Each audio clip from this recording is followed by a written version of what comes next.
I'm always looking for ways to show my cat how much I love her.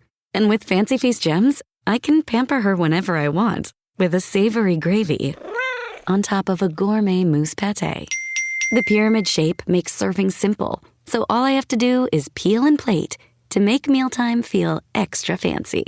And with 2 entrees in every pack, it's easy to turn every day into the extraordinary. Fancy Feast gems. Wish you could become a morning person? You know the type, up before the sun, early morning runs, first one to the office with donuts and a smile. How do they do it? Easy. With the new Galaxy Watch 8, sleep tracking and personalized insights from Samsung Health help you improve so you can wake up to a whole new you. One who, dare I say it, skips the snooze? It's possible. Train your sleep with Galaxy Watch 8. Learn more at Samsung.com. Requires compatible Samsung Galaxy phone, Samsung Health app, and Samsung account. For a limited time at McDonald's, get a Big Mac extra value meal for $8. That means 2 all-beef patties, special sauce, lettuce, cheese, pickles, onions on a sesame seed bun, and medium fries, and a drink. We may need to change that jingle. Prices and participation may vary. This podcast is supported by FX's English teacher. Last year's critically acclaimed series returns to follow Evan, Gwen, and Marky as they vie for their students' divided attention. See why Cosmopolitan called its premiere season a masterclass of comedy, while Glamour raved it's the year's funniest and most heartwarming new comedy series. FX's English Teacher, all new Thursdays on FX. All episodes now streaming on Hulu. This episode is brought to you by Nespresso and Samara Origins by the Weekend Coffee Collection. Introducing Samara Origins. My collaboration with Nespresso is a connection to my roots, to my mother, Samara. Coffee that hits the right notes. It transports you. Crafted with unique notes and bold soaring flavors. Experience a taste that moves you. Nespresso and Samara Origins. Discover more at Nespresso.com. Tom, how much savory is too savory when it comes to dessert? Not possible, Kevin. You know when you get like that bin of cookies, chocolate chip cookies with a little sea salt on top? Mm-hmm. I'm the one grabbing the heavy sea salt cookie. But would you put a steak on it? Yeah, no, but I do like whenever there's a dessert on a menu that has a lot of savory in it, I'm in.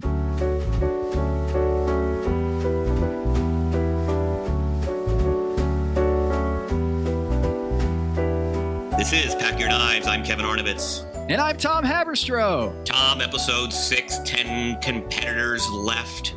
We got a little sweet savory dessert. We've got a trailblazing Texan women challenge. We have Cheryl Swoops at a table. That's pretty cool. Shouts to Cheryl Swoops. Yep. Possibly the answer to, certainly in the GOAT conversation in the WNBA. It's Top Chef Houston, Tom, and we're getting the field's starting to separate each other out. I'm starting to see some crooked numbers in our box score. Oh, wow. Top and bottom are kind of like stretching out where we're seeing more variance. Just want to get your first impressions as we go from 10 to 9. We got some crazy stuff going on in Last Chance Kitchen, too, which you will catch us up on at the end of the show. Got some feelings about that, some editorial comment about that. Don't want to get to it. Don't want to bury the lead. But where are we now? Kind of inching toward halfway in the season. Yeah, look, Ashley's back. Okay, Ashley's back, but not quite back because she almost got eliminated had it not been for the immunity. I was a little disappointed. We lost Leah in the Last Chance Kitchen. Ashley returns and she doesn't even miss an entire episode.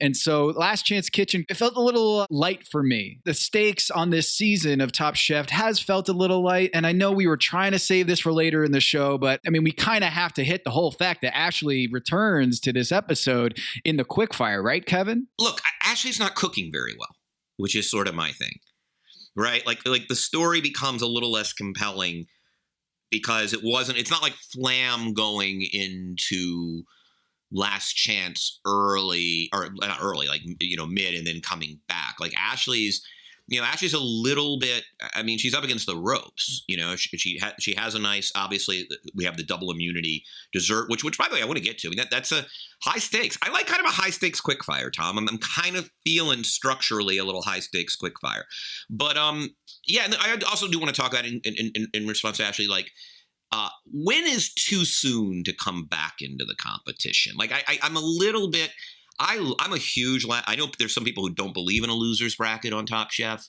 I, for one, I love it as a production. I think it's the perfect digital TV element. I think like Bravo and The Elves and Top Chef deserve a huge credit. Like, this is exactly how to do your sort of digital companion. We've talked about that in the past, but it's a little early to be getting, and by the way, not only do you come back, the loser doesn't even really go away. Like, yes, everything is there's a little participation trophyization of Top Chef lately, and I'm a little bit not entirely okay with it. Yeah, because the Ashley thing was she gets sent home and sent to Last Chance Kitchen, and she has to defeat 2 contestants in order to get in. Sarah and Leah, they both prepare 2 dishes. Well, at least there was a part 1 where the 3 of them compete, and the winner of that goes on to the next one, and then one person is eliminated, so it's a one-on-one. And Ashley beats Sarah in that second one after beating Leah in the first one. And what I have an issue with is I kind of was rooting for Leah to come in and rooting for Sarah to come in. And when it was Ashley, it felt cheap. But then again, Kevin, what I'm saying to myself is that seemed fair. Like, I don't want a Top Chef that brings in Leah simply because she's been gone for a while.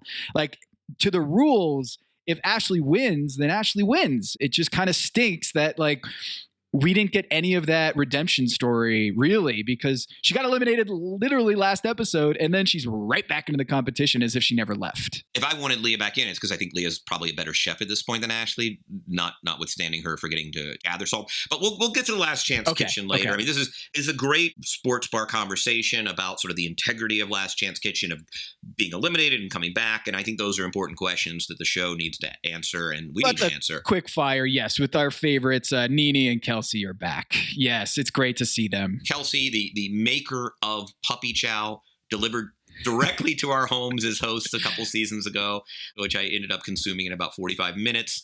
45 minutes? You mean 45 seconds? I mean, but it's an interesting challenge. The 10 contestants are put into teams of 2, 1 savory, 1 sweet. You are assigned an item, and then the savory contestant and the sweet contestant have to come together and create a dessert.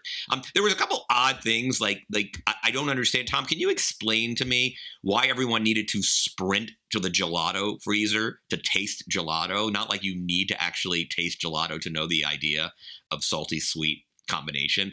Totally over my head on this one. They forced the whole Talenti, little forced, sponsored quickfire, and they were like tasting it, and I was sitting there being like, wait, are they going to incorporate the ice cream in the dish? Otherwise, why are they tasting it? Just to understand that you can have salt and sweet in the same dish. Like, just like you said, I was very confused, and I was starting to write in my notes like, oh, here we go again. The last episode we had the brisket challenge where they do none of the cooking of the brisket, and then for this one, for the quickfire, they had the ice cream. They had to create a dish with ice cream that was already pre-made. And then they took away the ice cream and had nothing to do with the actual pairing. They just had to do, a sweet and savory play. So they tried to work in the Talenti. I see where they were going with it, but it left me very confused initially, being like, wait, so now they have to put a dollop of this Talenti in every dish? It was odd. Or are they only making gelato, which I thought would have been interesting. Could you do a situation? But then I guess there's not enough like variation in terms of, I actually probably think they made the better call as producers, just saying, hey, do any dessert, not just a gelato. Right. And they pair up, and there was a little bit of my favorite schoolyard picking teams thing, just a little bit where Nick had, he grabs pork rinds and he's, looking around the room. And of course, Luke is like patting him on the shoulder, like, hey, like, we got to go find a team. And Nick just like turns, and he's just does not want to work with Luke on this one. And he pairs up with Ashley, obviously a winning combination. Buddha and Luke, very Noma and then Buddha coming together. Team molecular, basically. You're right. Didn't surprise me at all. Monique and Damar, not a surprise. Joe and Evelyn, who are our best pals, and then Jay and Jackson together. None of those really surprised me, and it was good to see because those pairings did feel very natural. And if you wanted to pair these chefs together, that would make sense. I think you would see these pairings. Clearly, Luke is someone most of the contestants to avoid, and then Buddha is someone who doesn't really care who he's with. Yep. Right? Like that's my sense on Buddha is I'm kind of running the shows, particularly for a dessert. where he has some confidence. And you obviously have sort of the good friend combinations that have emerged over the first few weeks. Seemed like Luke is a good sous chef. Like Buddha can just direct him what to do, and Luke is totally fine taking his lead. There were no bad desserts. There were 5, and I think it was intentional. By the way, in terms of sort of the over niceness of this season, I don't have a problem with this. It was, in fact, I was watching saying, are you just going to artificially put the least good one on the bottom? And that, and to their credit, they did, right? Like these were 5 really good desserts. The 2 that didn't even get put in the top 3 were Buddha and Luke's miso honey cake with miso honey ice cream and miso honey caramel. Miso and honey are a great combination. That looked really good. And then you had Jay and Jackson's rosemary poached pear with a pistachio cookie with that yummy salted creme fraiche. Like that looked great. Sounded great. Yeah. So those were the 2 kind of non-bottom bottoms, just they were 4th and 5th, but both of great quality. Then you have the sort of the second third or third second, Evelyn and Joe's salted almond buñuelos with a peach and a lovely basil cream. Actually, I'm very grateful to Joe because I'm like, it's getting to be berry season. It's coming up, you know, and like one of the things I'm starting to enjoy is just make your own whipped cream. And I usually just kind of shave some Meyer lemon or grate some Meyer lemon zest. But like, wouldn't it be cool to have like, you know, berries with like a basil cream? So I'm going to start doing that. I'm really excited about that. That was yet another situation where Top Chef gives me some ideas. Joe with the basil cream. I'm going after that. And then Monique DeMar, corn ice cream.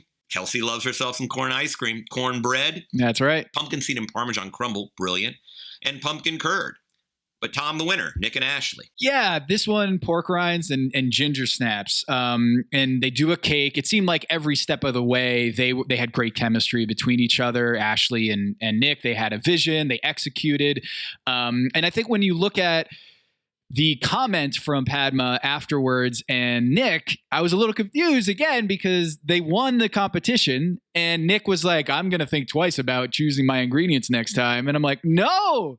Like pork rind was the winning ingredients. Like it was a great choice. Yeah, you're doing fine, pal. Yeah, like none of this fake humility. Like no, that was actually a brilliant stroke. Is that you got an off the wall ingredient that didn't always seem like a dessert item, but it worked really well. So Nick, yes, you picked pork rind, and it didn't seem like a totally conventional pick there for dessert, but it actually won you that challenge. So keep going with the off the wall stuff. Look. Nick is really interesting this season. He wins this quickfire challenge, and I noticed that he has been in the middle, Kevin, for 6 straight episodes. The entire season of Top Chef season 19 in Houston, Nick has been in the middle, not in the bottom, not in the top. And I actually wanted to look this up. Has ever that happened on Top Chef, Kevin? Here's some Top Chef analytics. Has any contestant started out their season with 6 consecutive middle finishes, neither top nor bottom? It's had to have happened, yeah, because, I mean, you're still a large field. I mean, I would imagine it's happened more than a few times, even if it's not common. Only happened once. Really? Chad White in season 13 of Top Chef in California. Chad was out 2 episodes later. He was in the top 3 in the 7th episode and then was eliminated in the 8th episode that season. It really doesn't happen all that much where you have someone out of the gate being neither too high nor too low where Nick is. And so as a harbinger of what's going to happen next, we'll see, but it is not a good sign historically if you're just coasting in the middle. So, yeah, that's the Top Chef analytics of this week, Kevin. To your point, he now, with the remaining 9 chefs, he is ranked 6th in points total. Luke, Ashley, and Joe are behind him. He does well in the quickfire here, but in terms of his ability to wow the chefs in the main event, not always there. And also Monique, before this, Monique was a lot in the middle and she was in the bottom 3 last week, and we'll get to her later. But Nick has come through with 2 straight quickfires, winning the last one and then this one. He seems to be the anti-Brian Voltaggio, winning the quickfires, but not really quite nailing it in the main event. So, yeah, kudos to Ashley coming back after a very exhausting Last Chance Kitchen, coming in with a victory, but that tank ran empty for this elimination challenge, Kevin. What do we have here in the elimination? There are 10 chefs remaining, and 2 chefs each are assigned to a kind of trailblazing Texan women. A woman, we have Selena, pop star, who died in 1995. Babe Diedrichsen, who was not only a track and field stud in the early, I think the 1930s, then ends up becoming one of the best female golfers ever. Bessie Coleman, the first Native American female pilot and the first African American female pilot. Ann Richards, who was just a classic figure of 90s politics, gave sort of one of the great insult comics of the Democratic National Convention, in addition to serving as governor of Texas. She was the one who famously said, oh, poor George, referring to George H.W. Bush. He was born with a silver foot in his mouth. One of the great laugh lines from the podium. And then speaking of DNC famous speeches, Barbara Jordan, one of my favorite political heroes. Barbara Jordan gave maybe one of the great keynote speeches of all time in 1976 at Madison Square Garden. She did this beautiful speech about sort of the reality of material and spiritual poverty. It was one of these moments where the country was just in a really crappy place post-Watergate. It's like the late 70s, the malaise that Carter would refer to after elected. But she was like very damning of the present, but also very aspirational about finding solutions in the future. There's this great Andy Young quote. Andy Young was the mayor of Atlanta, my congressman when I was growing up, until John Lewis took the seat. Actually, no, White Fowler was in between there. But then he said that he once when the first time he ever heard Barbara Jordan speak, he turned on the television and, quote, it was like listening to the voice of God.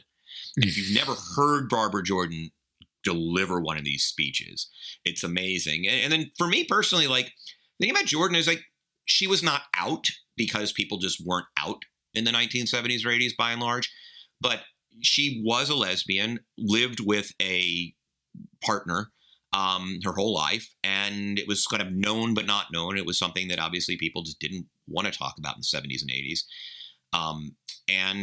So she was also pioneering in that respect. She was well-known in political circles. She had a same-sex partner.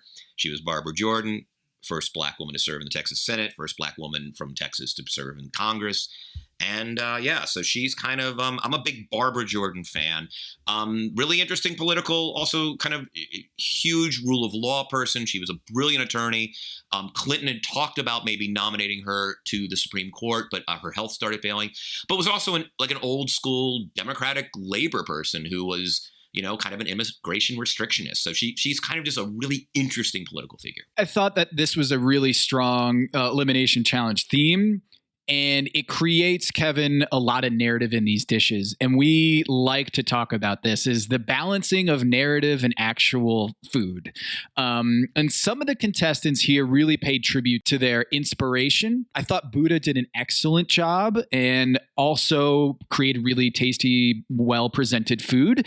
But some people really missed the mark in terms of using that inspiration to construct a narrative that made sense. And I think even Jackson in this one, he got out his little notepad and he explained his connection of the hearts and the guts and his offal, right? That made sense because he was almost like, there's almost a nod, a wink and a nod that you had to really kind of reach a little bit to make that connection, but they appreciated that he went that extra mile to create that narrative.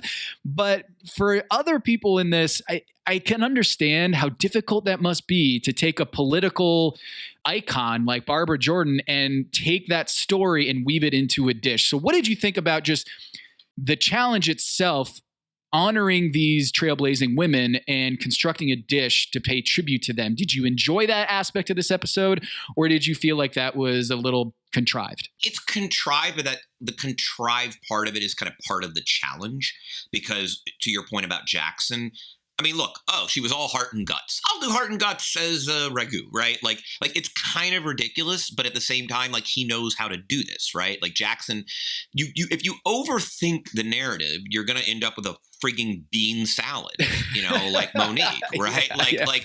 Out of the can. Right. Is it contrived? Yeah, but no more contrived than, hey, you're going to cook without a fire, right? Like that's the point of Top Chef, is to create these kind of sand traps or limitations, and then you work within it. I mean, I think Jackson kind of knew, it's all a little, Barbara Jordan was all guts. Of course she was guts. She was a black woman trying to become a public servant in the freaking 1960s, 70s, and 80s, right? Like, so, but like there was just enough narrative there, right? And so I think he played it right, whereas Monique fell victim to, yes, let me make food nobody ever in the history of the world would ever want to eat because it happened to be native to the 5th Ward of Houston. Like what? I'm sorry, that is just not, like, hell, Barbara Jordan went to BU Law School. Like, why not just do kind of a New Englandy thing? And that would have been just as capable. And then like Evelyn, who just kind of, I thought did it perfectly, and she won, which was kind of stay like, this is like one of the leading great like Latina American pop stars.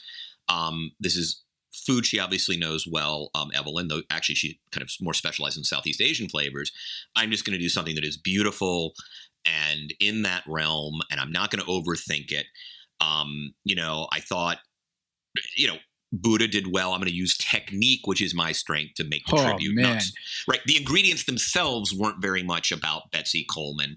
I mean, so yeah, she was over, she was over in Europe. Okay, fine. Oh, she was flying.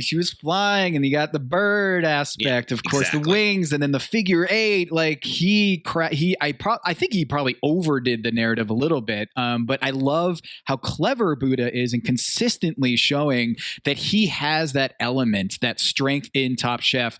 And even though Evelyn does come out on top on this episode, I almost feel like Buddha consistently shows me skills that makes him the favorite going forward. And Evelyn winning with this dish, I mean,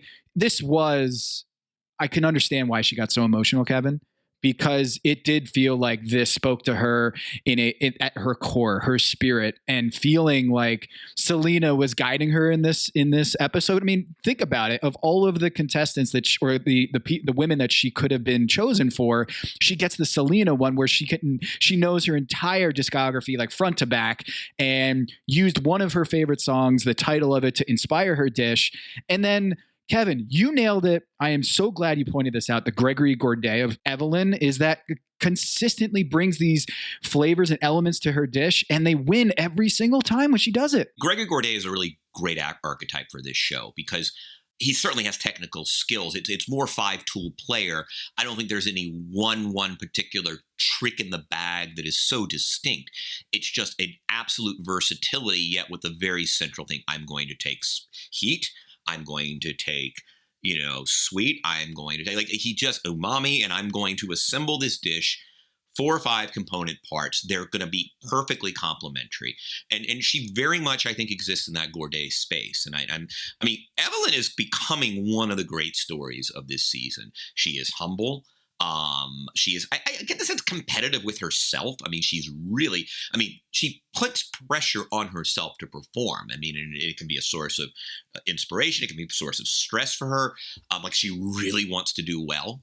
And I, all of a sudden, again, and I picked her kind of middle of the pack, so I'm not going to take any credit for identifying any particular talent, but she is kind of emerging, right now as a quasi favorite, although I think you and I still have Buddha kind of is still the best player on the board. And I think by a pretty decent margin now. But yeah, she's turning into second straight win in the elimination. Pretty amazing. Buddha, as we said, I want to talk about Buddha for a second, because I don't think, and some of the judges alluded to it, I don't know that there's enough appreciation for the risk he took here. Not in terms of, the crazy technique. Chicken breast is really tough to cook. A chicken breast fillet for a large table is just, now he did a sous vide basically. He said he cooked it in a bag. The only way I know how to make good chicken breast, and I do it here a lot from the Jelena Travis Lett cookbook, is I do an airline breast, which is largely boneless breast with that little joint between the little baby leg and the breast. But I brine it for 6 hours because it's the only way I know how not to dry out chicken breast. And and a couple of people made note of it, but it was, that's an achievement. Like, chicken breast is terrible food. It really is. Unless you're sous vide, you got to do like big things to make chicken breast palatable. It just is. I mean, I know like the health conscious, it's high protein, low carb, low fat. Like, it's a perfect food in terms of, I think, sort of the modern diet and what people who want to watch their weight do. But like, it just isn't typically good unless there's some technique. So I was shocked he did it. Like, just shocked. Because, like, why would you ever choose chicken breast if you have a huge pantry / grocery store to choose from? It's just a protein that can kill you because it's dry inherently. all three of these dishes, and Buddha, you hit on it, is that he took a big risk here in going with that chicken breast, but it tasted delicious. Then it was very strong on the narrative, but it was just good enough that he was able to finish in the top three. Jackson, what I think, I actually didn't know what offal was. And so when he was describing it earlier, I was like, I got to Google this. So it's essentially just guts. Yeah, it's organ meat. And I think even Cheryl Swoops afterwards, after eating it, was like, wait, that's what it was? I didn't know that I was eating organ meat. And that's just it. Shouts to Jackson once again, showing that he is not only just a great chef, but he's able to construct the narrative and get the game of Top Chef. And I thought this was a really good dish. Tom commended him for the pasta. It's always a high bar for Tom for any contestant to clear when it comes to pasta, executing the pasta for the chefs. And he does a really nice job with the ragu. And Kevin, of the last 6 episodes, he has finished in a top 3 5 of those times, 5 of the last 6 episodes. He is just a juggernaut right now. And I don't think if you have a big board of like, hey, these narratives or this elimination script, the prompt that he has to fulfill, I don't feel great about Jackson at any time when he gets the prompt. And then he comes through and just hits a home run. So he is just continually overachieving any of my expectations every episode. Well, right, and I think his approach to this challenge explains why he does well in these elimination, right? Like we know that Jackson likes making pasta. For all the conform to a certain narrative of this woman's life. At the end of the day, this is a free roll challenge. Let's just face it, it's a free roll challenge. You can bullshit. And by the way, like look at some of the chefs, even who cooked non-bottom food. I mean, look, let's face it, their tributes were BS, right? Well, like Jay. It was a wonderful moment, and she's clearly so indebted to Chef Leah Chase from New Orleans. I try not to be emotional for 2 days, but I'm sorry. It's okay. We're all emotional, I get it. She was the reason that I'm here because she wrote me a letter for the visa so I could stay in America. And Chef Leah Chase used to tell me, if the gumbo is not right, she's gonna punch him in my face today. I don't think you'll get punched in the face for that. But there was absolutely nothing about that dish that said Babe Diedrichson. I'm sorry, nothing, right? It was like, oh, she's an inspiring woman. Leah Chase inspired me. She's a woman. I'll do it. Like the transitive properties of tributes. And by the way, bless her heart. It was a beautiful moment. But like the reason Jackson does well is he's like, okay, this is a free roll. I want to make pasta. Okay, so I've got this little thing, Barbara Jordan, right? Like I gotta pay tribute to her something. Well, what might I do with pasta? Oh, you make a ragu. That's probably what I do best. Okay, what's in the ragu? Something. It's heart and perfect. I mean, like you can almost hear the very facile yet brilliantly facile reasoning that gets him to, I'm going to make the thing in the world I'm best at making because this is Top Chef and that is the job. Whereas Monique, if we can talk about Monique who went home. Well, before you get to Monique, I just want to make a point that Jackson's strategy is the snapback hat. Not the one size fits all. He's got the snapback hat where he knows he can fit it to any story. Well said. Because of the 5 trailblazing women, he knows they all have guts. Right. They all needed heart to trailblaze. Yes. Anyone who does that has to have that fortitude to get there. And so no matter if it was Babe Diedrichson or Betsy Colmer or Selena, Ann Richards, it doesn't matter. He can conform that dish into anything. And so I think that's a strategy you need to have where Evelyn does the same thing, where she has her flavor profile and she's going to bring it on every episode and then work it back. So I think Jackson is so good at just knowing his food and knowing how to change the narrative to fit. And he did a great job. But yeah, Monique, yikes. It's narrative gymnastics, right? Like, and that's what we're asking these players. And I'm fine with it. Like, I'm not, the funny thing is I sound like I'm ridiculing Jackson and I'm not. I think it's brilliant. Like, I think part of like hacking the show is part of the show. And when they give you these sort of convoluted, okay, here's this stranger you know nothing about. Here's a Wikipedia page, make a dish. The answer is to find, of course, you said it brilliantly. Like it's the adjustable hat. It is everybody who is a trailblazer by definition has heart and guts. So there you go, right? Like there's nothing specific to Jordan. He literally could have made that dish, as you said, for any of the 5 people. That's right. Any of the 5. And I don't know where Monique was going with hers. Like, let's use some very tasteless ingredients to pay tribute to the ingredients that she would have available to her. And it was bland. And Tiffany said it really honestly tasted like it was out of a can. Tom, does anyone ever in the history of the world said, I'll have the 3 bean salad? Yeah. Why is that even a thing? And by the way, I like beans. Don't get me wrong. I like beans. Like beans done well or beans done well. But that slightly vinegary, like that looked like if there were 10 dishes and there was a buffet, are you even making room on your plate for that when there's like a lovely pasta and that gorgeous aguachile ceviche? And I mean, hell, even Luke's looked good. I'm a sucker for like rare cured salmon, even though we'll talk about that in a second. Like, I would not have made any effort to get the saddest little half fried oyster. I mean, it's just nobody wants. I mean, the first thing at the end of the day with this show is make something somebody might somewhere actually want to eat. And we'll get to the bottom 3, but let's get to Jo. She did the Thai Gulf shrimp. That was fine. A little sweet, but it was fine. By the way, fine is sort of a recurring theme for her. Fine, isn't it? Listener, listen up. This is important. Okay. I'm going to try to save you some money here. If you're still overpaying for wireless, it's time to say yes to saying no. At Mint Mobile, their favorite word is no. You may think like, oh, that's bad. No contracts, no monthly bills, no overages, no hidden fees, no BS. Here's why I said yes to making the switch and getting premium wireless for $15 a month. You heard that correctly.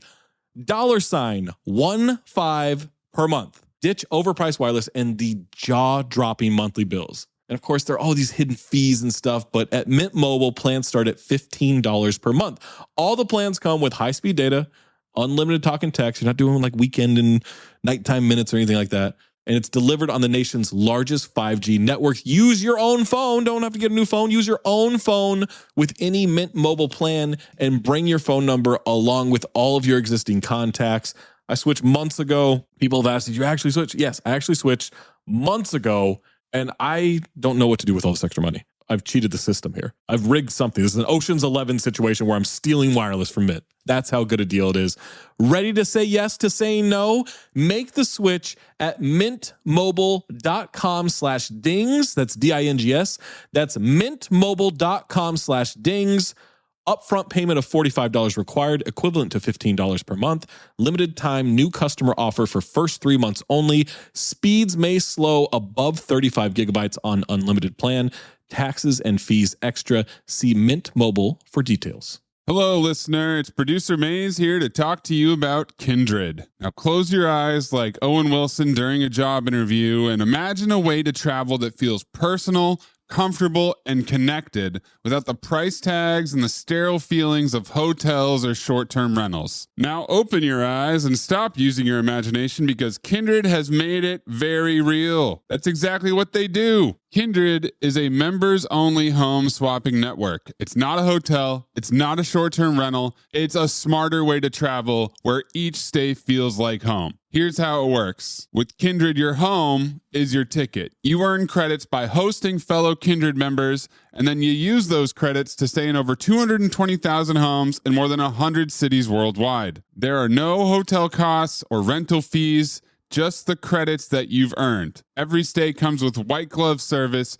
24/7 trip support, and $100,000 in host protection. Make it easier for you to travel and enjoy yourself and not worry about details. I've used Kindred and I found an amazing home for a weekend getaway in an idyllic location with amazing views and great ambiance. It had everything I needed. And the best part was, it cost me $0. So apply now at livekindred.com and use code DINGS to join for free. Plus, you'll earn 5 nights of travel credit just for signing up. That's right, that's 5 whole nights for free at livekindred, KINDRED.com, code DINGS, DINGS, livekindred.com, code DINGS. Hello, listener. It's producer Maze here to talk to you about Quince and their cookware. Cooler nights mean cozy meals at home, and Quince's cookware has made fall cooking so much more enjoyable. Their pieces deliver the quality and performance of luxury brands, but at a price that makes sense. And they look gorgeous on the stovetop, too. No matter what item you need to complete your kitchen, Quince has you covered. With 5-ply stainless steel pots and pans, nonstick skillets, chef-quality knives, and even ceramic bakeware, which is perfect for cozy casseroles or Sunday roasts. And when you look at these prices, you might think, how is Quince doing this? How do they deliver high-quality items similar to high-end brands that are half the price? Well, let me tell you, they partner directly with ethical top-tier factories to cut out the middlemen and pass the savings on to you. And it's not just cookware. I got myself some bath sheets. That's right. When you're a tall man, you have to use bath sheets, not bath towels from Quince. It's like drying off with the cloud. It's incredible. Upgrade your kitchen for cozy fall meals with premium cookware from Quince. Go to quince.com/dings for free shipping on your order and 365-day returns. That's QUINCE.com/dings, DINGS, to get free shipping and 365-day returns. Quince.com/dings. The family that vacations together stays together. At least, that was the plan. Except now, the Dastardly desk clerk is saying he can't confirm your connecting rooms. Wait, what? That's right, ma'am. You have rooms 201 and 709. No, we cannot be 5 floors away from our kids. The doors have double locks. They'll be fine. When you want connecting rooms confirmed before you arrive, it matters where you stay. Welcome to Hilton. I see your connecting rooms are already confirmed. Hilton, for the stay. This episode is brought to you by Indeed. When your computer breaks, you don't wait for it to magically start working again. You fix the problem. So why wait to hire the people your company desperately needs? Use Indeed's sponsored jobs to hire top talent fast. And even better, you only pay for results. There's no need to wait. Speed up your hiring with a $75 sponsored job credit at Indeed.com/podcast. Terms and conditions apply. Not enough flavor. Can I tell you, I am so glad that Tom called out Nick on this one. The potato mushrooms, too gimmicky for me. I didn't understand what that had to do with Ann Richards. I don't think it had anything to do with Ann Richards. It was just like, here's a little gimmicky thing that I can do. It made it sound like she was always on shrooms or something. Like, I don't, which might have, well, she's a pretty wacky person. Maybe that was the case, but like, it acted like it was kind of part of the Ann Richards thing. And I was like, I don't understand what her mushroom connection was. And that was sort of my confusion. It felt cheap. It really didn't add anything to the plate. And Tom was like, looking at Kelsey being like, what? And she was like, what does that look for? And I don't think Tom really cared for the cute, as he called it, potato mushroom play. So Nick in the middle. I don't think he would have been in the bottom. He wasn't there in the middle because of immunity. It was just a meh dish.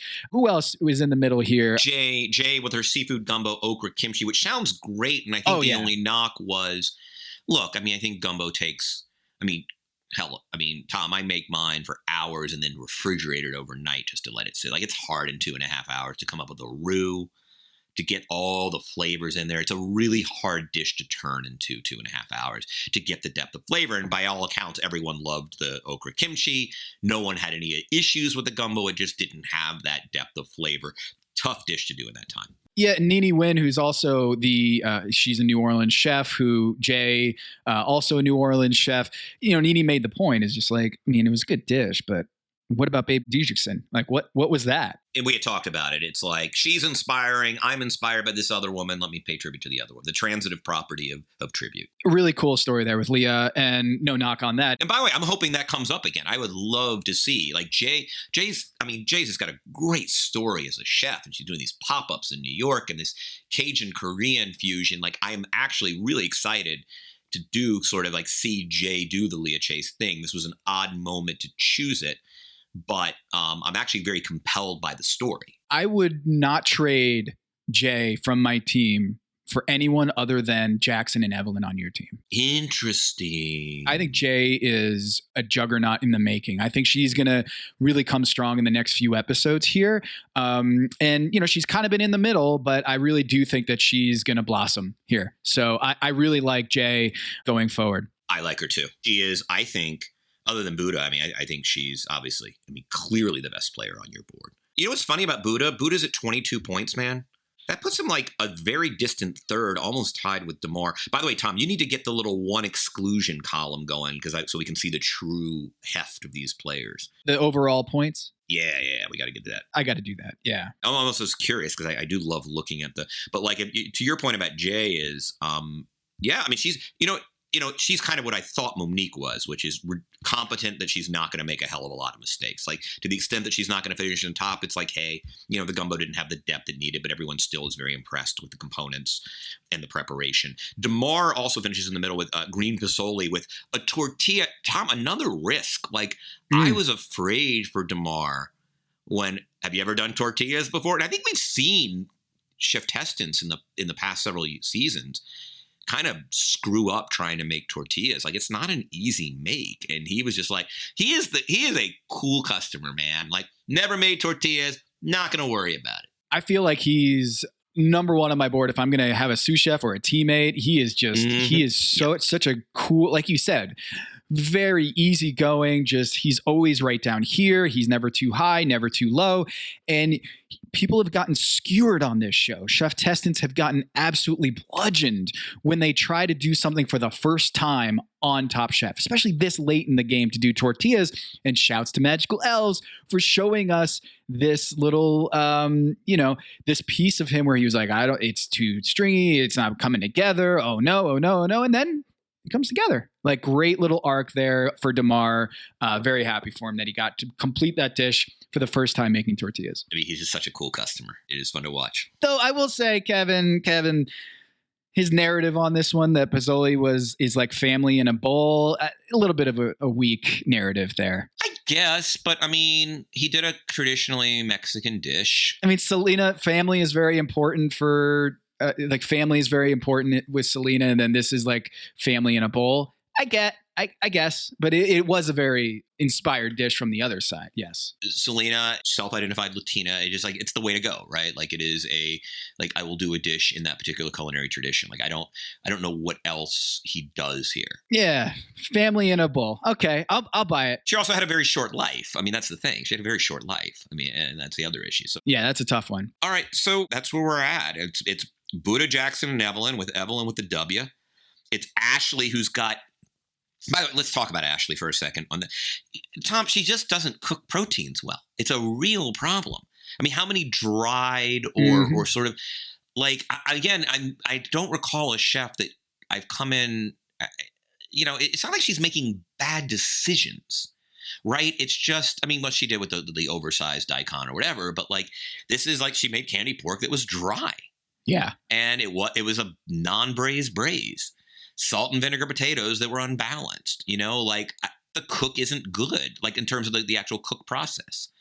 She's a good chef who's a bad cook. And I don't know what you do about it. Yeah, it's been hard, but I will say, Kevin, she is coming to Charlotte on Monday, and I will be going to grab some of her. She's at Lee and Louise, which you have eaten at. Oh, my favorite, Tom. Yep. Lee and Louise in Charlotte, North Carolina. She is doing a pop-up little a dinner and a lunch where she's going to do her fish fry at the stand on Monday. I am definitely going to make my way over there for lunch. And she's coming. And look, I'll give her credit.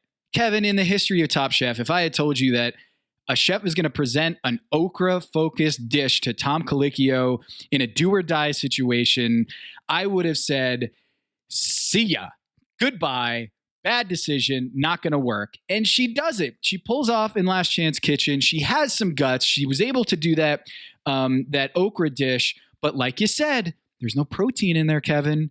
She was able to execute a non-protein dish, which I think is meaningful because she just hasn't been able to put that together in this season of Top Chef, is cooking the protein well. And to your point, the protein she did execute well was a tartare. Essentially the kitfo. Now, going back to Lee and Louise, Tom, in my little meal log here, Do you know what it was my favorite vegetable dish of 2021, the charred okra and tomatoes at Leah and Louise. The entree, pan-seared trout with smoked pecans and Veronique sauce. Leah and Louise was one of the great meals of the latter half of 2021 for me in Charlotte, in that cute little complex. Yep. Tom, there's some stuff going on in Charlotte. I'm so jealous that you get to go see Ashley kind of do her thing and kind of do her best stuff. So that's really cool that she's doing that. And now what else is like, give me the parameters of the events. It's just her doing a pop-up. You get tickets. Are you just going to show up? Yeah, there's a ticketed dinner, a small ticketed dinner with Ashley and Greg Collier and Sabrina Collier, who are the chefs at Leah and Louise. And shouts to Greg, who's now a James Beard Award nominated chef for the Southeast. And I'm not going to be able to go to the Monday night dinner, but I will be going over there she's basically taking her Asheville fish fry pop up and doing it here in Charlotte and serving lunch. So you go and you take out in a box her dishes. So I'm gonna go hit that up. And I'm pretty sure that dinner is already sold out, because that is, she's right now one of the biggest stories in Top Chef, having been eliminated and winning the immunity here. I'm really excited to see her and meet her, and I will give her kudos for doing an okra dish for Tom Colicchio and surviving to tell the story. But she's not been, let's put it this way, glad she got immunity. She might have been eliminated this episode had she not gotten immunity with Nick in this one. And I think she kind of knew it there. She was getting emotional there at the judges table when Padma was giving the feedback to her, and she's like, "Yep, I need to hear this." So she doesn't go home. Monique goes home. And one little note on Luke is, again with the seaweed, it's acting like this is like the only ingredient that he knows how to incorporate. And it doesn't serve him well. Like every time he does it, it doesn't do well. So what is it with Luke and seaweed, man? I mean, first of all, I don't like those dainty servings you get at some of these like Northern European restaurants. Like, look, I don't need every meal to look like I'm eating in Omaha, where you get these like steaks hanging off the plate. Yeah, but it does bother me. And when I've done some traveling, it's like, come on, I'm here to eat. Like, I'm not here to graze. And like there weren't like you're cooking for 12. In terms of a chocolate fudge, it is no harder to make more of that than it is easier. It's not like you're apportioning out chicken breasts or something. Like that dainty ass little I cooked in Copenhagen plate. Like, I'm sorry. It's beautiful to look at, but it doesn't get your mouth watering. And look, the barely cured salmon, I mean, it's not cured if it's like 2 hours. Like, I'm sorry, it's something else. The textures are always great on his dishes. But if there's not enough of it, I don't know. He frustrates me because he's a great technical chef. But I'm like, look, I like nori as much as the next guy, but get over your weird ass fetish for seaweed. Yeah, it's so bizarre. It's a nice complimentary. It's got some nice brine. It's a really cool ingredient, especially if you're in sort of, if you cook with a lot of Japanese influence. But like, geez, man, stop trying to make fetch happen. Stop trying to make seaweed happen. It's not. Like, the judges have repeatedly told you they're uninspired. They don't find it as creative as you creative. Like, take no for an answer, man. He's struggling. I thought it was a really interesting backstory, his battle with dyslexia and how difficult some of these challenges have been when he has to, do research or look at a Wikipedia page and fully comprehend what he's looking at in a short time span.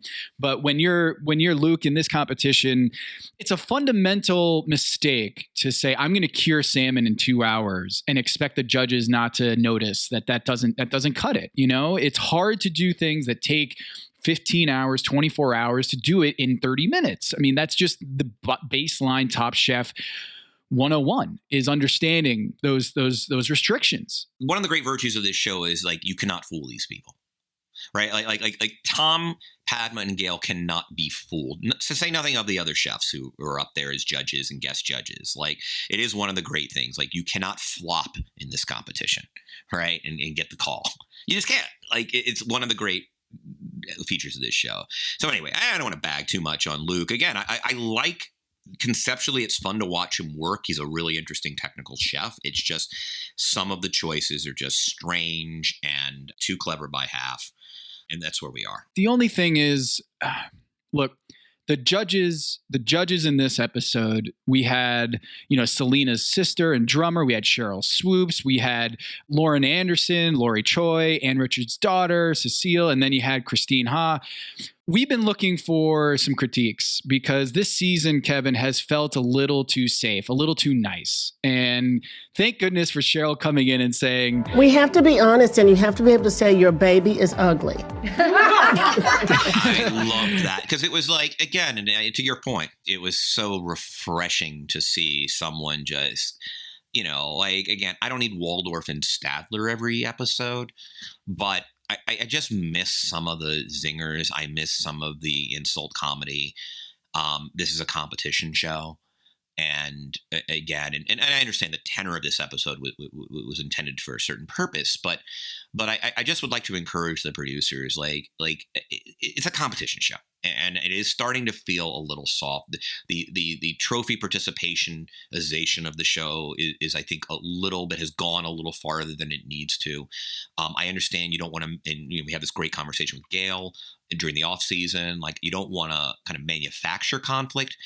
But I also wouldn't mind seeing contestants casted who might be like Claudette, like who might be inclined to conflict because in the heat of the kitchen, they get a little snappy or they get a little aggro, and that's okay. I mean, we look.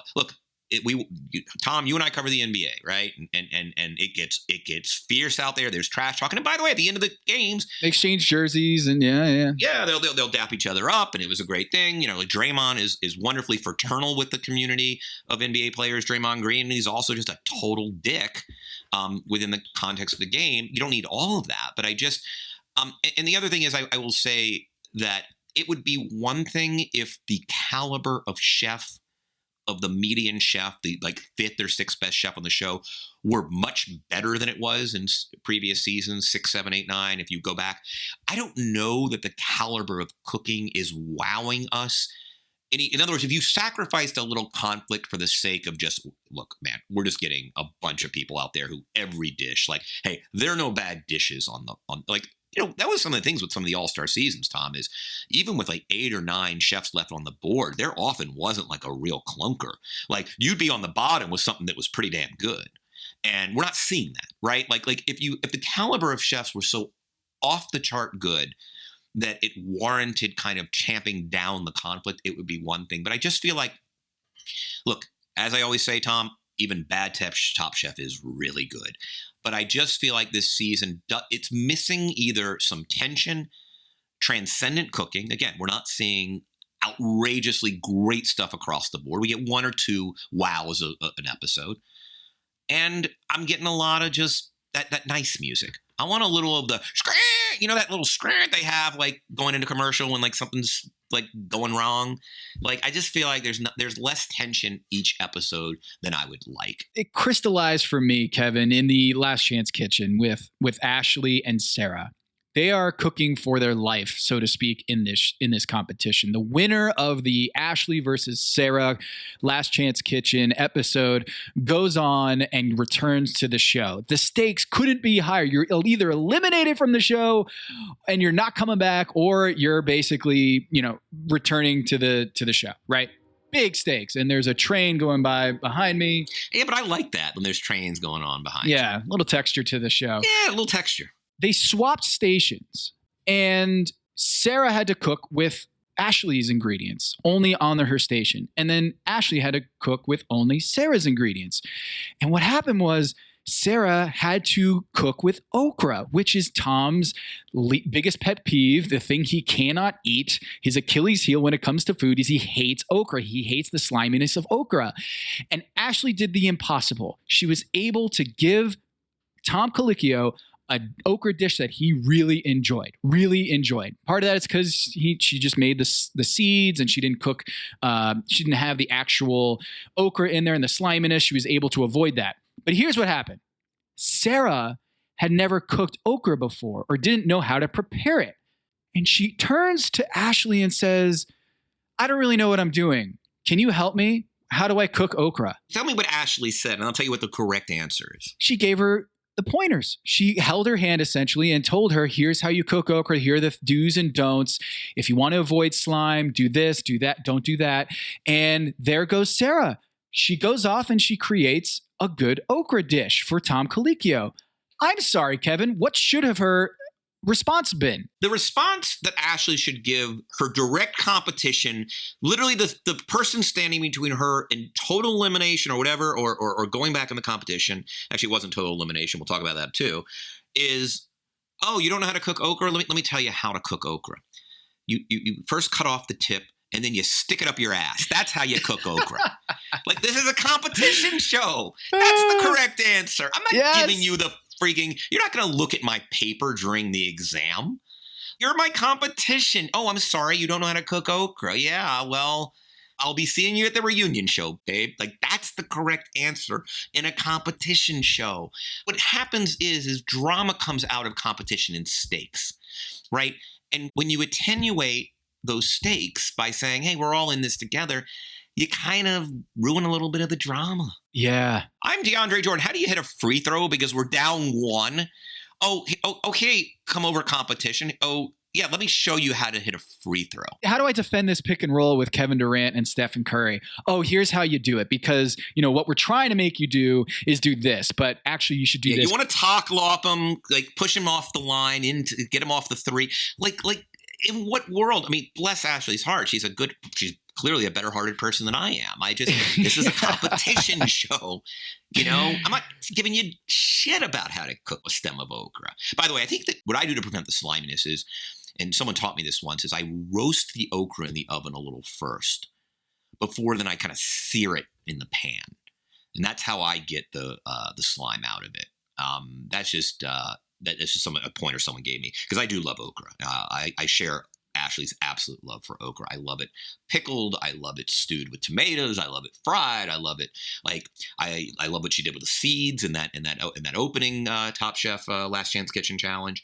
So that I think is the answer. I don't but that's how I do it. It was one of those moments on Top Chef with Sarah and Ashley where I just wanted a little bit more Marcel there, or a little bit more Stefan from a few years ago. Is just, no, go F yourself. I'm here to win. I'm not here to raise your floor while I'm in the middle of cooking this dish in like 2.5 minutes, and I got to teach you a class on how to cook okra. And I appreciate the camaraderie and the whole we're in this together to an extent. And I think this goes back to, in the NBA, how I think in the social media age, and not to go all curmudgeon on you, and back in my day. No, you can go curmudgeon on me. Yeah, please.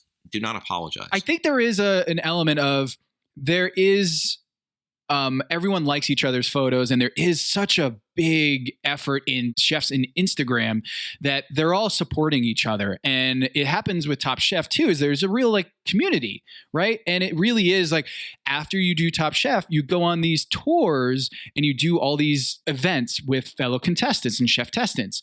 And I do think that some of that, it's not fake support and liking each other's photos and commenting with hearts and emojis. I just think in the NBA it happens too, where it does feel like they're in it not to win this game. They're in it to build a relationship for the long term. To collectivize their brand. Yes.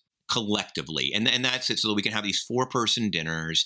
And by the way, I don't think the two are mutually exclusive. Look, I always love the scenes back at the house after a long day of prep for the next competition, and everyone can have a glass of wine. It's just a question of again, going back to what you and I have experienced, right? During the heat of the game, it is hard, it is trash talk, it are hard fouls. And then when it's over and the horn sounds, everybody gives each other a hug or a dap. I'm fine with that, right? But I'm with you. I think there's something to the Top Chef industrial complex, right? That something's happening where everyone is on Instagram, pumping it. And again, I think that's great. I would listen, next time a Top Chef threesome or foursome or fivesome from Through the Ages comes and does an event in Los Angeles, I'm there. I'm all for that. But I think you've hit on something, right? So, the social media, everybody's hearting and thumbs upping and liking everybody's posts. Because it's good. It's good for business to do that, I think. It's good for business. It's good for business. I caution to go too far on this, but I do think that there is an element that we're missing here, where everyone, Malarkey on this episode would create chaos if we had someone who is not even just not a heel like we've talked about, but just someone who's a little off that creates that drama. And I remember a few years ago when there was that, I forget his name now and it's escaping me, but there was a chef that came back and he was an older chef and no one really cared for him. And he was the oldest chef in the competition and was kind of like, no one really liked him all that much, but it did create some drama. And I think we're losing that. It does feel like all of these chefs really love each other, genuinely care for each other. And I think we've fallen too far on that end of the spectrum. And I do think we should pull back a little bit and get some more of that drama, not because we want fake conflict, like Gail says, we don't want to manufacture conflict, but some genuine conflict, I think, would be a real virtue for this show. All right, I also want to make a new rule too, and I think this is part of the Top Chef industrial complex. And God, this is just turning in this. I apologize that our episode of Packing Your Knives turning into a little bit of a just carp fest. But I think part of the Top Chef industrial complex is that, like, it is a little clubby in the sense that, like, let's take Nene, who, by the way, I drafted like first or whatever. Oh, don't go at Nene. No, don't do it. No, I'm not going at Nene.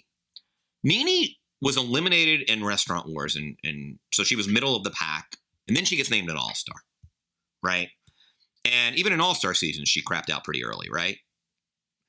Like, prestige should be granted to chefs within the Top Chef community based on performance.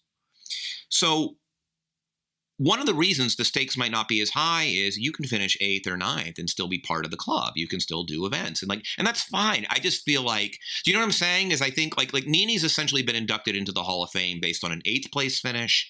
And what was her in 17 in the All-Star? What place did she finish? Because I drafted her. Yeah, she didn't. She finished 10th. Yeah. All right. So so let me understand something. A chef who has an 8th place finish and a 10th place finish, or did she come back in through Last Chance Kitchen or whatever?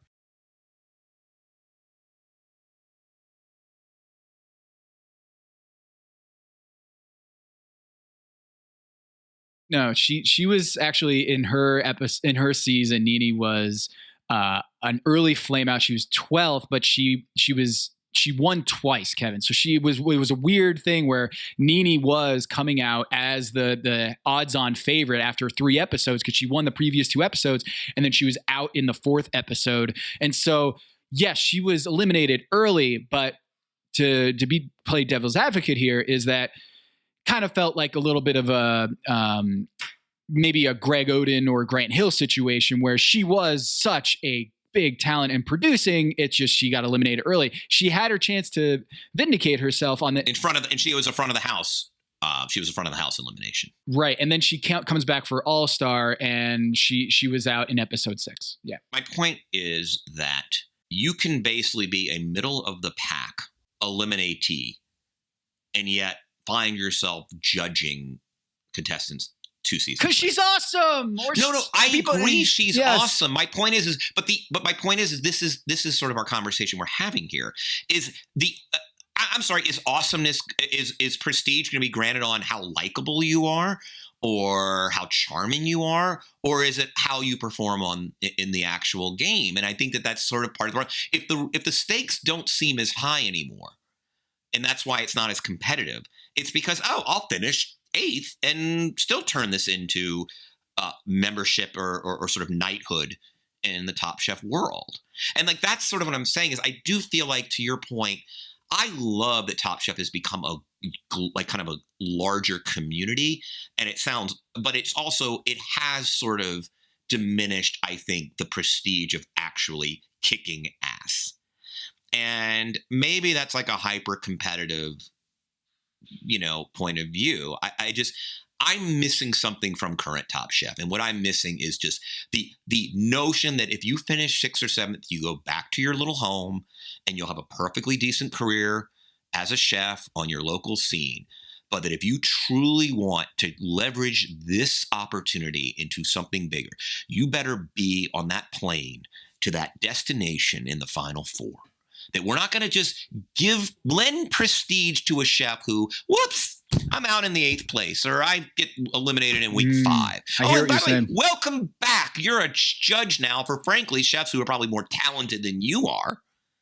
And I love Nene. Nene is, I picked her to my detriment in like one of the early rounds of 17. But my point, Tom, is we're at a juncture of the show where you are basically handing out participation trophies. Oh, you're an early eliminatee. Welcome. You are part of the knighthood that used to be reserved for like Brooke Williamson is a god. Brooke Williamson is a badass. She is a potential GOAT, right? Like she is won. She has a ring. Yeah. Like when she's been to multiple finales, like that woman has earned her right into this prestigious inner circle. I'm sorry, Les Kwame seems like a hell of a dude. Like, has he had any sustained success in this show as a contestant? Okay, so then what is he doing here? Like, that's my question. Yeah. And I just feel like the show is cheapening its prestige. And I say this not because I don't like Top Chef. I say it because Top Chef is the greatest competition show ever to grace reality television. And they're cheapening it a little bit. A lot of it. And I'll also point out to this little wrinkle in the Last Chance Kitchen is, Ashley got to come back after not missing at all one iota of an episode, and Sarah's still in the game. So it's, again, the stakes just feel so much lighter these days. Is not only is there Last Chance Kitchen, but we're having multiple rounds of Last Chance Kitchen, and the winner of Last Chance Kitchen. Now we have literally a Last Chance Kitchen for the Last Chance Kitchen. You lose the one-on-one, and you still are alive. That's right. And I'm just waiting for Leah is actually going to be re-entered into the competition. That's where we're at, where it does feel like when you get nervous watching this show where, oh my God, who are they going to send home? Like, oh my God, they sent Monique home. Like, oh, I loved Monique. She'll be back. But is she gone? She's not gone. It's the play-in tournament, right? Where the NBA, I love the play-in tournament. I think it's good as an anti-tanking initiative, but there's no tanking in Top Chef, right? So I love the aspect of there's a loser's bracket, but it does feel like it's been cheapened a little bit when Ashley comes back on the show and they got to do the fake, oh, I can't believe Ashley's back. I haven't seen you in so long since the last episode. There's no way I'm going to stop watching Top Chef. I mean, I will watch Top Chef season 57, right? It's just, I wish we can get back to a little bit more. It's too nice. It's too nice. It's too nice. The stake, and I think one of the reasons we've hit on is too nice is it's not competitive enough because you'll be back. I like you. I love the Last Chance Kitchen. I love that there's a loser's bracket, largely because sometimes the elimination is too punitive. These team competitions where your partner screws up and the next thing you know, you've cooked one of the best dishes of the day or you've done nothing wrong. I love that there was some corrective measure for sometimes what can be a really capricious process. And I think that's really cool. What I'd like to see Last Chance Kitchen do is go back to, I think, the way it was early on, which is, hell, if you're out, you got to work your ass back. Like there's no multiple, oh, guess what? Someone's back in now and someone's back in. Like you've got to kind of go through the entire loser's bracket. If you get eliminated, when there's 15 contestants, you got to win 10 in a row to get back as you're going in at number 5 or 6 or whenever they want to reintroduce that contestant into the competition. You and I both agree on that. I just think that you're right. The stakes right now in the show, when you combine with the congeniality, and I love these chefs, but they're too nice. We need a few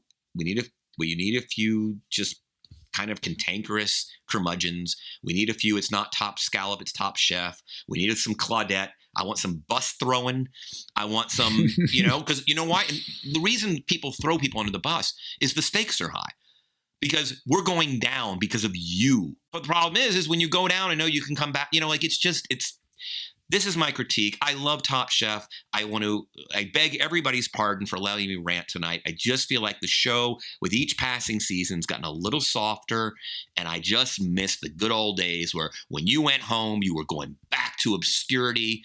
There's so much at stake here. If you truly want to be a special Top Chef alum, you better be on that plane to the finale. All right, Tom, Kevin, can we settle down a little bit? This is a television program that we all enjoy. I'm a producer. I am thinking about the audience, what the audience wants, and you want to create a community. You want to have people coming back year after year. It's not about who's the best chef. That happens all the time. We got plenty of shows where they do that. They go heads up. Also, like you say often, Kevin, no one gets to taste the food. So we're relying on other people's opinions anyways. Why not have those people giving those opinions be more fun? Why not have this Top Chef culture, this community that people can join and come back year after year? That sounds fun to me. The issue here, though, is that you're sacrificing a little bit of the content, too, because the content needs that conflict. It needs people to play, to just be a little nastier to each other. And to your point, Nene is a delightful character on this show. She didn't perform well in either of her 2 seasons. She did get those 2 wins. But to me, the issue is, Kevin, and I'm wondering if you feel the same way, it used to be you were in it to win Top Chef. You were in it to be named Top Chef. And now it feels like you're in it to be a lifetime member of the Top Chef community. You're on Top Chef to cultivate your brand, irrespective of where you finish. And that's not a Top Chef thing. That's an everything thing. Hell, it's an NBA thing. I mean, it's a journalist thing. Any field now that has any sort of public profile, it's about the cultivation of brand, of personal brand.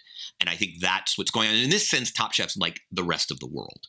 But you're right. Like it used to be, I will demonstrate what a badass chef I am, and then I will parlay it, that affirmation, into opportunities like, say, Brooke Williamson, right? Now it's, I'm going to gather as many social media followers during the 16 weeks this show is on the air, and I will then use that to sort of further, I'll be at the cool kids table and sort of the young, telegenic chef community and doing a lot of cool stuff. Kevin, isn't that just a symptom of the culture? And especially the reality TV culture that we have? Yes. If I go on The Bachelor, am I looking to get married to a random woman selected by ABC? I don't know, Maze, are you? Or am I looking to go on, use it as a platform to show off my dynamic personality and my charming good looks, get my own Bachelor season, go to Bachelor in Paradise, live it up at a resort, and then be a D-list Bachelor celebrity for eternity? Doesn't that sound a lot better than getting married? It does, except now you're buying a derivative instead of the real thing. And do you know what happened to economies of culture where derivatives become a thing? That's the thing. Like, it's a derivative. It's not the thing itself. And that's my issue. What I'm saying is, I think the reason why we love Top Chef is because it's not The Bachelor. Right? It takes high-level cuisine. It takes an intellectual level of cooking that differentiates it from The Bachelor, which feels very trivial, which feels very, I don't know, just fake, Tom? Yeah, just very surface level, right? Like superficial. Top Chef is not that. It did feel like Top Chef was the place where you were watching a meritocracy of a competition show where the best chef wins. And that is the goal. The singular goal of being on Top Chef is to win it all. And that is at the heart of that competition. Now it feels like, and maybe you're right, this is not a symptom of Top Chef. This is a symptom of culture and about social media and branding and all of that in 2022, that it's almost impossible to have a Top Chef without contestants trying to broaden their brand in that 15 minutes of fame. And again, that's not something that can even be monitored or policed or regulated. All I'm saying is, to the extent that the institution of Top Chef itself confers prestige upon a chef, it should be based on their winning competitions. And then, of course, I'm all for an expanded community. I mean, I love it. Like, Tom is going to a pop-up today for a chef that might very well get eliminated soon. I think there's something, I love that. And I think that's great. It's just, there's a certain, I think everyone is trying to be nice so that they can rush the right sorority or fraternity, right? Like, everyone is sort of playing nice because, like, if I meet the right friends here, I'll get invited back to the show to be a judge, even though I was a decidedly mediocre contestant. Yeah, and this happens in our profession too. Oh, sure. It happens in every workplace. And so this is all constructive criticism. This is what we call tough love here on Pack Your Knives. And I'm glad we have Maze to kind of bring us back here a little bit with some pushback on this, because it does help clarify some of our thinking. Is like, it does feel like we're all working towards the same goal, as making great TV. It's always valuable to have the opinion of someone who doesn't watch the show chime in every once in a while and balance you two diehards out. That's my role here. No, we are grateful. Kevin, you have just dominated me this season. Evelyn with her second win, 2 wins in a row. She's got 30 points in our scoring system on your fantasy team. And Jackson, 5 of the 6 episodes, he has finished in the top 3. He does not win this particular episode, but he's got 31 points. And, I still believe in Buddha. He's been very strong. He was in the top 3 this week. Again, he is someone that I feel super confident. He won 3 episodes ago. He was in the top 3 last episode, top 3 again here. But right now in the scoring system, it is a blowout city. 101 for Team Kevin to 50 for me. And Maze, I am sorry. Do you want to have a eulogy here for Leah? I was rooting for Leah. You had convinced me, pulled me. I had gone across the aisle and said, I'm going to root for Leah now. And she was eliminated in Last Chance Kitchen. You have only 2 points. Oh, Tom, you think she's done? You think this is the last we're going to see of Leah? She's coming back, man. Come on. Who are we kidding? You can't kill her. She's already been eliminated twice. She'll be back. Kevin's been talking about how they just keep handing out second chances. She might be judging the finale. You never know. This isn't Squid Game. She didn't get gunned down in red light, green light. It's going to be like Angels in America. They're just going to kind of like bring her down from the ceiling. Exactly. From the rafters with flowing robes, glowing, backlit. Exactly. And she will pass judgment. This is the season of Leah. Come on. Let's not fool ourselves. You haven't seen the last of my girl, and you haven't heard the last of me either. Okay, fine. Tom, any closing thoughts on what became kind of a little bit of a rant fest? But we speak out of love for the Magic Elves, Bravo, Top Chef team, not out of malice. We want what's best for the show. We're absolutely devoted. But it did descend a little bit. But do you have any closing thoughts here? Yeah, last thing is we should play out the rap from Ashley. What a bizarre moment. I had never seen that on Top Chef. I think it was a Top Chef first, is that she dropped some bars for the community. Top Chef, tell me what's next. Maybe $250,000 with my name on the track. I'm here for the crown, ain't no sitting getting down. Biscuits crumble, watch me fumble. I see the day of dawn, pass the baton. Last Chance Kitchen got another chance at winning. Y'all best believe I'ma put my all in it. Ay. Ashley, well done here. By the way, very reminiscent of Insecure Season 1, Issa Rae, a show I love. And that was sort of Issa's thing in the first season, is she would kind of be in the bathroom mirror dropping rhymes. That is what she would do. And that was sort of, they got away from that convention in later seasons, but she would do that, routinely in the first season of Insecure. Ashley, you got the double immunity in this episode. We want to see you back and performing at a high level. I would love that story arc. So I'm rooting for you, Ashley. I'm going to eat that dish on Monday. I'm excited for it. And anyone in the North Carolina or in the Charlotte metro area, definitely go hit up Lee and Louise, and also hit up that pop-up for Ashley on Monday. So, Kevin, I hope that we're going to get some more drama in the future. Joe Flam is back next week, and on the show, I'm excited. We saw that in the preview, and there is going to be hopefully a surprise in the next episode of Pack Your Knives. So we'll see about that. And I'm playing from behind here, Kevin. I need Buddha to come through. I mean, I still think Buddha's the best player on the board, so we'll see. For Tom Haberstroh, for producer Anthony Mays, this is Kevin Arnovitz, and this is Pack Your Knives.